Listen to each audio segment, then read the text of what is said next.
Hello everyone, welcome to all of you in your own YouTube channel Procap traders. So guys, आज हम जिस topic पे बात करने जा रहे हैं वो एक स्टॉक से रिलेटेड है। ये स्टॉक के बारे में इतनी बात करूंगा कि ये स्टॉक अभी अपने हाई पे गया था, उसके बाद स्टॉक स्प्लिट हुआ है और अभी इसमें गिरावट चल रही है। तो इस स्टॉक के बारे में बात करना ज़रूरी इसलिए भी है क्योंकि ये कंपनी जो है ये अपने आप में एक मोनोपोलिस्टिक बिजनेस में है, और मोनोपोलिस्टिक बिजनेस में जो ऑर्गेनाइजेशन होती है उसकी ग्रोथ संभव होती है किसी भी कंट्री में या किसी भी पर्टिकुलर प्रोडक्ट में। तो आइए जानते हैं इस कंपनी के बारे में। सो गाइस, जिस शेयर के बारे में हम बात करने वाले हैं वो शेयर का नाम है डिक्सन टेक्नोलॉजीज़। आज की इस वीडियो में मैं पहले आपको बताऊंगा कि कंपनी की पर्सनल डिटेल्स के बारे में, उसके बाद मैं आपको बताऊंगा कंपनी के टेक्निकल, उसके बाद फंडामेंटल्स, उसके बाद मैं बताऊंगा फ्यूचर में इस कंपनी का कितना एक्सपोजर है और क्या सही है इस टाइम पे इस कंपनी पे इन्वेस्ट करना और नहीं या नहीं। ठीक है, तो स्टार्ट करते हैं डिक्सन टेक्नोलॉजीज़ के पर्सनल प्रोफाइल से। ये कंपनी एक मैन्युफैक्चरिंग इंडस्ट्री है जो इलेक्ट्रॉनिक्स और सीसीटीवी इक्विपमेंट बनाने में काम करती है। इस कंपनी का करंटली बिजनेस जो है वो इसके क्लाइंट्स सैमसंग, जियोमी, पैनासोनिक और फिलिप्स जैसी कंपनी इसके क्लाइंट हैं, और उनकी तरफ से ये कंपनी जो परफॉर्म करती है वो स्मार्टफोन बनाने में, वॉशिंग मशीन बनाने में, electronic television as well as CCTV cameras और एलईडी बल्ब्स में काम करती है। कंपनी का अगर पर्सनल प्रोफाइल बताऊं तो कंपनी फॉर्म हुई थी 1993 में, जिसे फाउंड किया था सुनील वछानी ने। ठीक है, ये इस कंपनी का ब्रीफ इंट्रोडक्शन था। आइए जानते हैं इस कंपनी के फंडामेंटल्स कि क्यों इस कंपनी में इन्वेस्ट करना एक इन्वेस्टर के लिए फ़ायदेमंद है। आइए, तो दोस्तों यहाँ मैं आपको लेके आ गया हूँ डिक्सन टेक्नोलॉजीज़ tickertape.com पे। टिकरटेप एक वेबसाइट है जिसके थ्रू आप किसी भी कंपनी के फाइनेंशियल्स और फंडामेंटल्स चेक कर सकते हैं। तो अगर मैं ब्रीफ ओवरव्यू बताऊँ तो इस कंपनी में कम से कम 76% जो एनालिस्ट हैं स्टॉक मार्केट के वो इस कंपनी में बाइंग करने की राय दे रहे हैं। इस कंपनी एक चीज़ बता दूं, इस कंपनी का शेयर अभी 18 मार्च को ही स्प्लिट हुआ है। उससे पहले कंपनी का शेयर 20,000 का था और ये स्प्लिट हो गए एक शेयर के 5 शेयर। जिन लोगों के पास इसके शेयर थे उनको 5 शेयर मिले हैं स्प्लिट होने के बाद। अब देख रहे हैं कि स्प्लिट होने के बाद एक शेयर कंटिन्यूसली गिर रहा है। जो पहली चीज़ में है वो एंट्री पॉइंट जो है इसका गुड टाइम टू कंसिडर, इस टाइम पे बाइंग करने में बहुत फ़ायदेमंद है ये शेयर, क्योंकि ये शेयर इस वक्त ओवरबॉट जोन में नहीं है। दूसरा, डिविडेंड रिटर्न, इस जो स्टॉक है वो अभी अट्रैक्टिव डिविडेंड रिटर्न नहीं दे रहा है। तीसरा है current price is more than the interesting value, ये लिखा है जो ये रेड जोन में है। लेकिन इस सबसे बड़ी बात कहूँ तो कंपनी का वैल्यूएशन इस टाइम पे वैल्यूएशन इस टाइम पे बहुत चीप है, और इस टाइम पे इस कंपनी को बाइंग करना इस कंपनी के शेयर में इन्वेस्ट करना बहुत ही ज़्यादा फ़ायदेमंद है। ठीक है, आइए जानते हैं इस कंपनी के फाइनेंशियल्स के बारे में। ये मैंने इस कंपनी का प्रॉफिट एंड लॉस स्टेटमेंट लगाया। जो इनकम स्टेटमेंट है वो higher than industry revenue growth है। बाकी इनके पेयर्स के कंपैरिजन में, जो जिस इंडस्ट्री को ही बिलोंग करती है उस इंडस्ट्री के कंपैरिजन में इस कंपनी की जो ग्रोथ है वो बहुत ज़्यादा अच्छी है। Higher than industry net income भी पूरी इंडस्ट्री के, जिस इंडस्ट्री को बिलोंग करती है मैन्युफैक्चरिंग इंडस्ट्री के कंपैरिजन में, इसके पेयर्स के कंपैरिजन में बहुत अच्छा नेट इनकम जनरेट किया है। इंक्रीजिंग मार्केट शेयर भी इसका बहुत ज़्यादा इंक्रीज़ हुआ है। आप तो इसके बारे में जानते ही होंगे, 20,000 इसका शेयर का वैल्यू था। और जानते हैं इसके रेवेन्यू के बारे में। रेवेन्यू 2017 में 2458 करोड़ का इसका नेट रेवेन्यू था, जो कि फाइनेंशियल 2020 तक बढ़ते बढ़ते 4,000 करोड़ हो गया, 4,405 करोड़ हो गया। अगर इसकी नेट इनकम की बात करें तो नेट इनकम 47,000 करोड़ 2017 में थी, जो कि बढ़ के 120 करोड़ फाइनेंशियल 2020 में हुई है। और फाइनेंशियल ईयर 2020 में अगर आप देखेंगे तो कोरोना के टाइम पे इन्होंने एक एक्सीलेंट ग्रोथ दी है अपने नेट प्रॉफिट में, क्योंकि अगर आप 2018 और 2019 में देखें तो 3 करोड़ का डिफरेंस है खाली नेट प्रॉफिट में, 3 करोड़ की बढ़त हुई है। लेकिन आप 2020 में देखें तो एक कोरोना जैसे सीज़न में 120 करोड़ की सेल हुई है कंपनी की, और 120 करोड़ का प्रॉफिट जनरेट हुआ है, जो कि एक बहुत ही ज़्यादा आउटस्टैंडिंग है।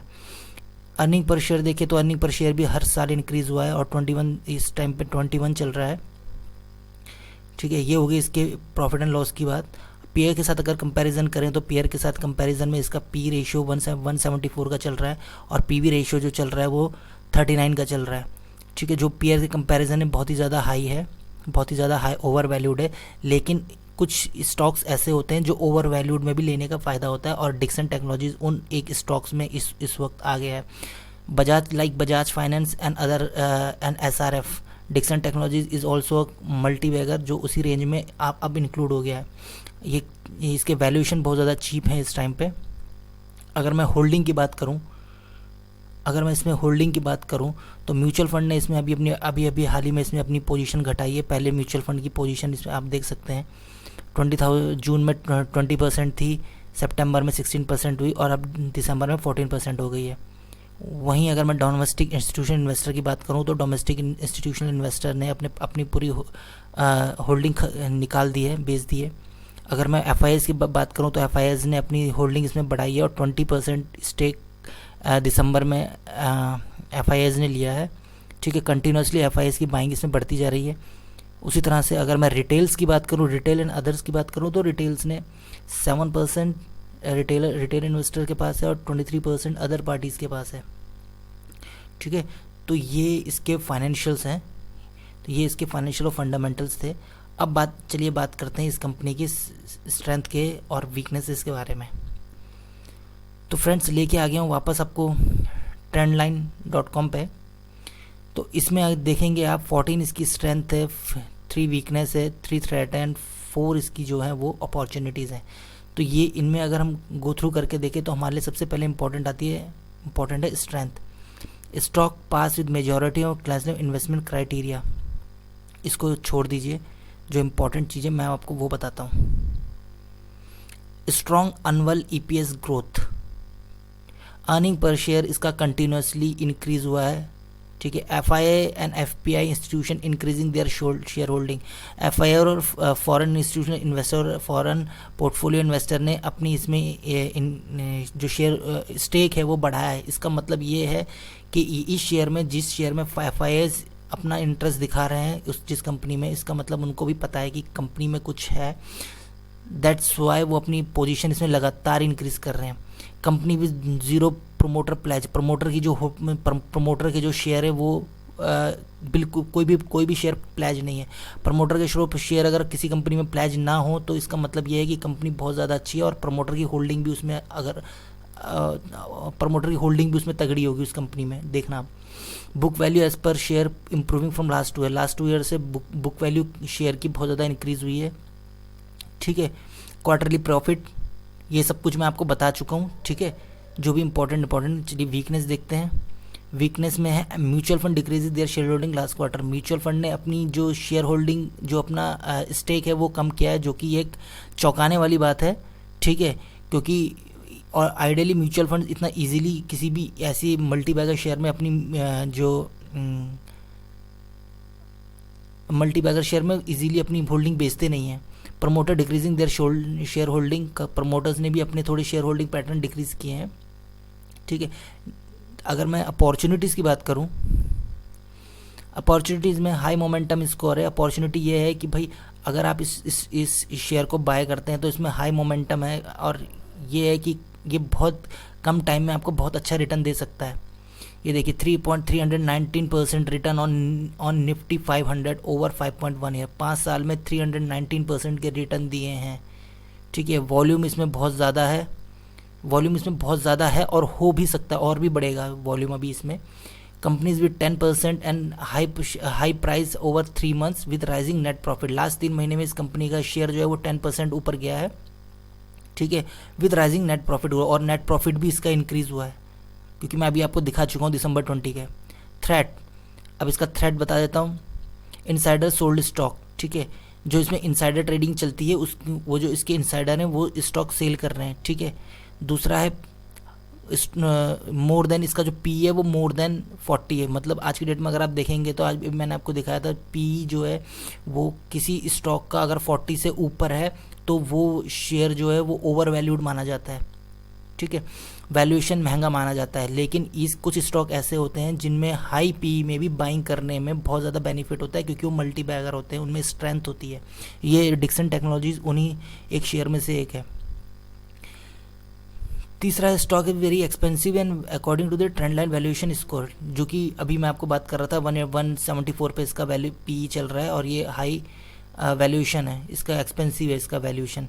तो लेकिन अगर कुल मिला के देखा जाए तो ये स्टॉक इस वक्त बाइंग पोजीशन इस वक्त बहुत बढ़िया प्राइस में है आपको बाइंग करने के लिए, अगर कुल मिला के देखा जाए। ठीक है, तो आइए ये थे इसके शॉर्ट एनालिसिस। आइए जानते हैं इसके टेक्निकल्स।